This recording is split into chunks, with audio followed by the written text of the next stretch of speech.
Uh-oh.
That's why I respect Tank. Hey, Tank, you got a new fan, dog.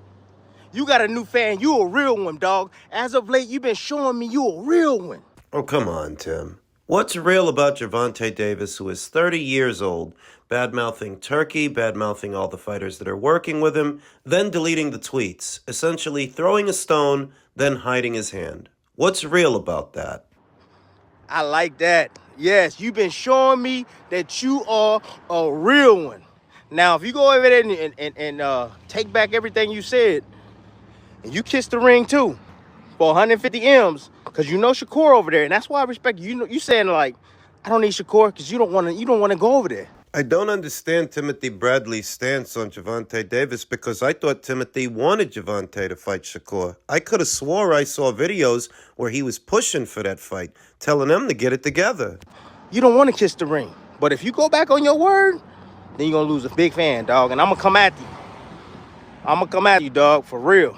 But other than that, I don't understand what there is to celebrate or what there is to respect about Gervonta Davis standing apart from Turki and what he's doing when all he's doing is making the best fights. He's making the best fights, paying the fighters as much as possible while simultaneously making those fights more affordable to me and you. And you're telling me that you respect Gervonta, not wanting to be a part of that. Not wanting to fight Shakur and really not wanting to fight nobody. All that communicates to me is that you can't offer Gervonta enough money to fight better people. It's all anybody's asking him to do. And it's funny because I spoke to Tim right here on the channel, and he has some very strong opinions about Canelo Alvarez, for not having fought David Benavidez. He doesn't seem to have those strong opinions for Gervonta, having not fought Devin or Teofimo, in this instance Shakur. He doesn't have that energy for him. Simple question. Who's fought more of the somebodies in their era? More of the meaningful fights, more of the meaningful names, more of the champions at their prescribed weights? Who's done that? Canelo. I mean, Canelo Alvarez is a fighter that has literally made history. He's the first undisputed super middleweight champion in the four-belt era and the first Mexican-born undisputed champion. Yet Tim comes down hard on him, and he doesn't come down hard on Gervonta. If anybody's earned the right to choose, I would say it's Canelo more than Gervonta Davis. So what this is about is entitlement. American fighters and Americans in a very general sense feel entitled. Oh, he shouldn't have to go to Saudi. He shouldn't have to fight this guy or that guy. He shouldn't have to prove it. I can say that he's as good as these guys or as good as those guys without him having to show and prove, when I thought that's why we were all here, to see the fights, not imagine them. And don't try to liken Gervonta Davis to Canelo Alvarez, because Canelo has quite literally fought the best at 154, at 160, at 168, and 175, whereas Gervonta, Floyd Mayweather, unbeaten Austin Trout, prime Erislandy Lara at 154, Gennady Golovkin, Daniel Jacobs at 160, literally all the reigning champions at 168, all of them, and two reigning champions in Sergey Kovalev and Dmitry Bivol at 175. What has Gervonta done that compares? That we should respect him. That Tim should. You've gone from advocating that he get it together and fight Shakur Stevenson to respecting that he's not going to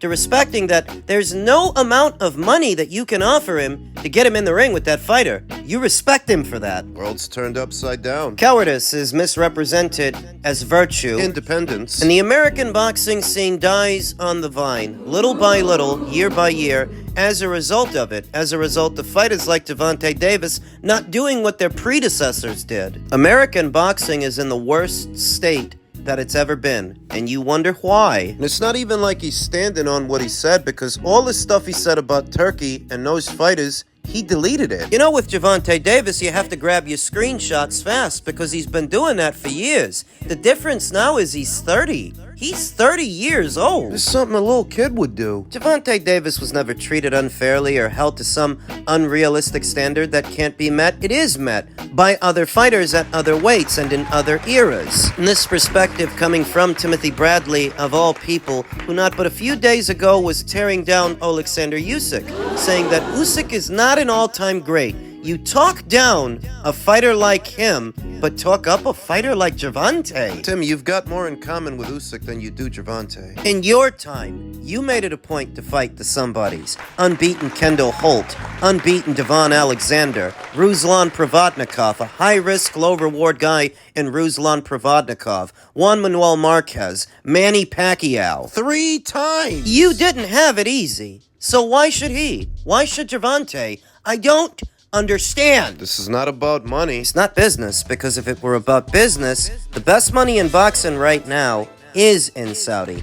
That's what Turkey's paying out. And it's not about principle. Don't pretend that it is, unless the principle is you don't want to have to fight the best. You don't feel you should have to. It's very strange to see Americans celebrate cowardice as virtue. Because that's all it is. It's not about money and it's not about business. If it were, you'd go over there like everybody else. That if Canelo Alvarez, who generates far more than you do, if he can work something out with Turkey, why can't you? Tyson Fury, Anthony Joshua, Alexander Usyk, they already have. Inoue already has. Now Canelo, Crawford. They already have. Gervonta Davis being the odd man out just makes it more obvious how terrified he is. He's scared. It's got nothing to do with being real or being a real one. What's real about it? You're not gonna put together the Shakur Stevenson fight yourself, but there's someone else who can, for more money than you. And even with that, you won't do it. Because he is scared. There's nothing real about that. World's turned upside down. The boxing world is on its head that this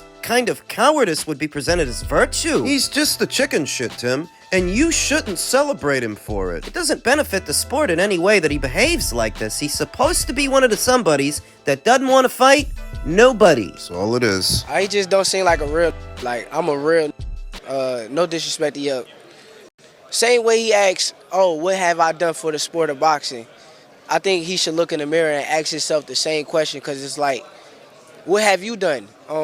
What has Lamont that you feel Lamont Roach is more deserving of a fight with you than Shakur Stevenson? Or is it that it's not about deserving the fight, it's that Lamont is a safer choice? Even the guys you knocked out, they all been on a weight clause, weight drain.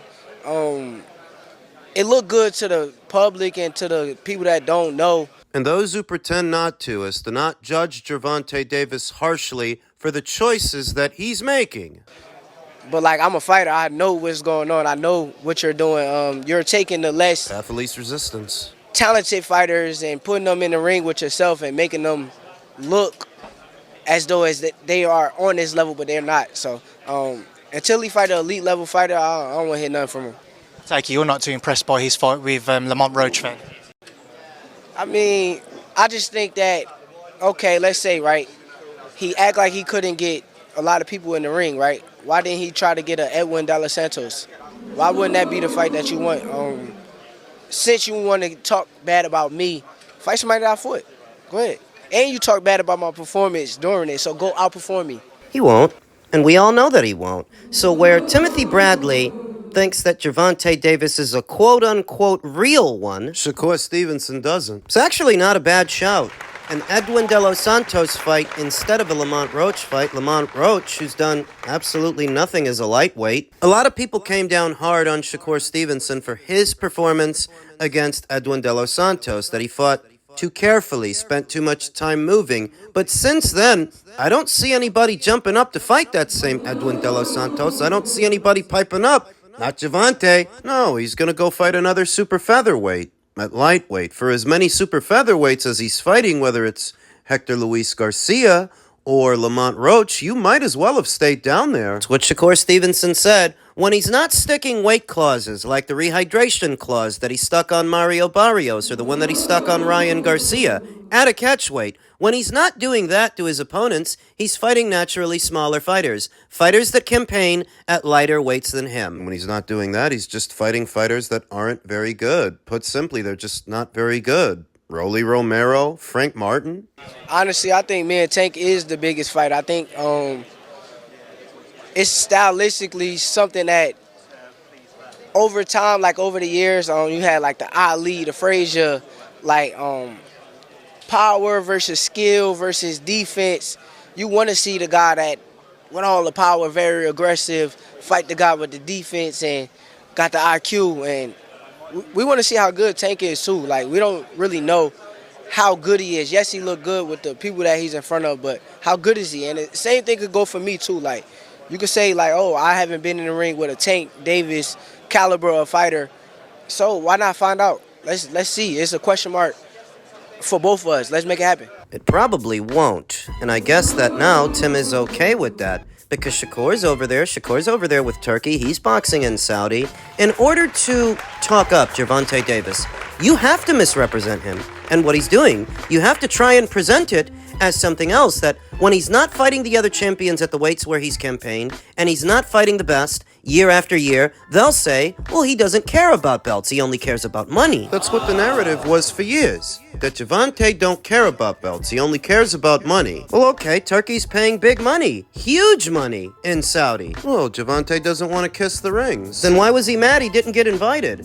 Why was he upset not but 1 or 2 days ago that he wasn't invited to Turkey's soiree? That's what he started off with. That Turkey didn't invite everybody, but who's everybody?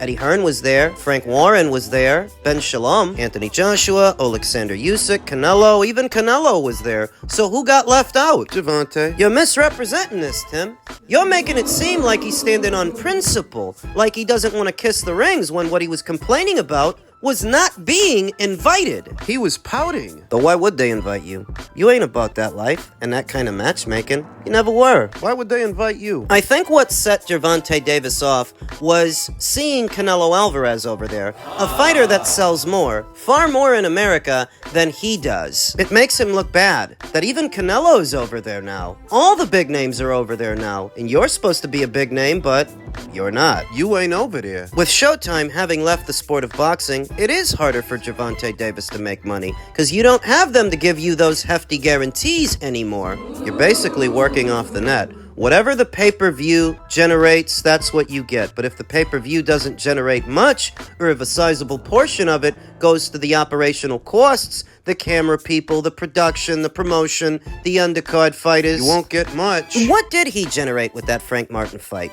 It's the only one he had last year, and they didn't put out a ballpark figure like they usually do. Historically, Gervonta Davis's numbers hover around 200,000 buys. So 200,000 pay-per-view buys multiplied by a price point of $80 brings you back roughly 16 million. But don't get it in your head that Gervonta Davis is taking all of that home, or even most of that home. A sizable portion of all that money goes into the operational costs. That's the camera people, the production, the promotion, the undercard fighters, Gervonta's opponent. Out of 16 million, you don't get 35 or 40 up front, like Canelo. Not you. You could always go to Saudi, make money over there, and you won't have to worry about what the pay-per-view sells. However, you will have to worry about who you're fighting, because they ain't gonna match you soft. That's what your real problem is. There's money over there, but you don't get to have your pick of the litter. You're scared you're gonna lose. He's just scared.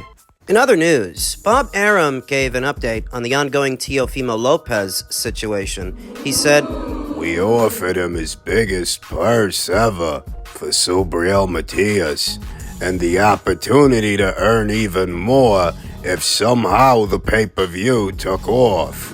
And he turned that down." Doesn't want to fight. Just doesn't want to fight. He doesn't want to do his job. And when Michelle Joy Phelps asked him about it, you heard what he said. He didn't feel that Subriel Matias deserved the opportunity. The same guy who just gave Steve Claggett an opportunity. The question is, what won't he turn down? Where is his head at? Who does he want to fight? We gave him a whole group of fighters, and it's not like he's coming off of great performances. He looked terrible with Jermaine Ortiz, and people thought he lost that fight, although I thought he won it. And then he fought Steve Claggett, who's not Superman, and he wasn't able to destroy Claggett.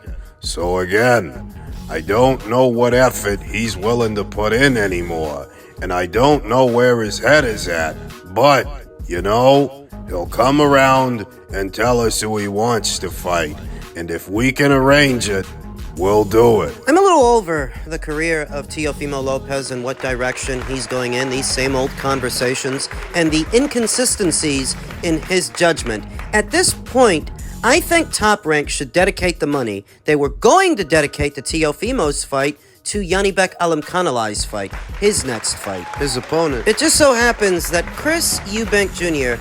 is in the process of finalizing a fight with his domestic rival, Conor Benn. And if he's fighting Conor, he's not fighting Lara, Arislandi Lara, who was in the running for a Chris Eubank Jr. fight. So while Lara is available, He's not locked in for a fight with Chris. He doesn't seem to be locked in for a fight with anybody. use some of that money you were going to spend on Teofimo on Lara. Get Yanibek Alimkhanalai a Lara fight, because he's a guy who's itching to unify. Doesn't cost you that much money. You know he doesn't. His fights don't cost you that much. Use that money for a fighter who wants to fight and isn't giving you a hard time. With Yanibek Alimkhanalai, who's an action guy, he's an action fighter, there's not much chance that he goes in there and lays an egg, a $3 million egg, like Shakur Stevenson did in the Edwin De Los Santos fight. Oh, he's not a pain in the ass. He's not a malcontent like Teofimo Lopez, who always has a problem, always seems to have a problem. Here's a low-maintenance guy, doesn't cost you an arm and a leg to make a fight for him. Dedicate what resources you have towards him. It may cost you, but doing Teofimo's fights is even more expensive, more costly, and what you get in return is very little. So for that, and the money you're not spending, the money you're saving since Teofimo doesn't want to fight, we'll use some of that towards another fight. Yanibek versus Lara. I could go for that. Back over to Teofimo and what the future might hold for him. He doesn't want to fight because he's waiting on his contract to expire. That's the look of it. Bob says they offered him several fights with several guys, and he turned all of them down. And so long as they're holding up their end of the bargain, providing him those opportunities that he doesn't want, they should be all right, legally. They're doing their job. That's all they can do. If he doesn't want to do his, that's on him. There are enough big fights in the works that the boxing world will be all right. The boxing world can live without Teofimo Lopez, who hasn't looked on form anyway. Long gone is the dynamic and strong fighter that knocked out Richard Comey off a hard counter at 135 pounds. That was over 5 years ago. He's not that guy anymore. You're not that guy, pal. Trust me. You're not that guy. Okay. Okay? You?